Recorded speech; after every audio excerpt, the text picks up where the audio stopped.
Қайырлы таң біздің сүйікті сауатты көрермен. Сіз де мен сияқты сарапшылармен расталған, дәрігерлермен мақұлданған деген сияқты тіркестерді жиі кездестіресіз бе? Қазақ тілінде олар сарапшылар растаған, дәрігерлер мақұлдаған болмай ма? Орыс тілінен тікелей аударуды қою керек қой. Материал, феодал, коммунал сияқты сөздерге орыс тілінің жұрнақтары жіңішкелік белгісі арқылы жалғанады. Ал қазақ тіліндегі сөздерге бұл белгі керек емес. Және л дыбысы жуан күйінде қала береді. Орыс тілінде материальный, феодальный, коммунальный болса, қазақ тілінде материалдық, феодалдық, коммуналдық болады.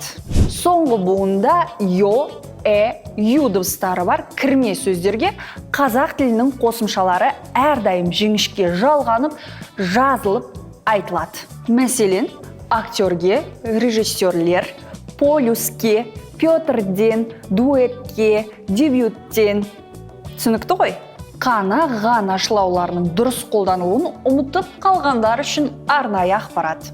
Ол өлең айтып қана қоймады, домбыра да тартты. Яғни айтып ғана деп айтпайсыз, жазбайсыз. Тілек қана келген жоқ, қалғандары түгел. Байқадыңыздар ма?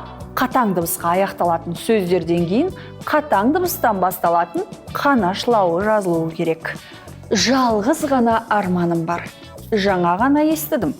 Яғни дауысты, ұяң немесе үнді дыбысқа бітетін сөздерден кейін ғана шылауын қорықпай айтып жаза бересіз. Сауатты сөйлеп, жазып үйренейік. Біз оған лайықпыз.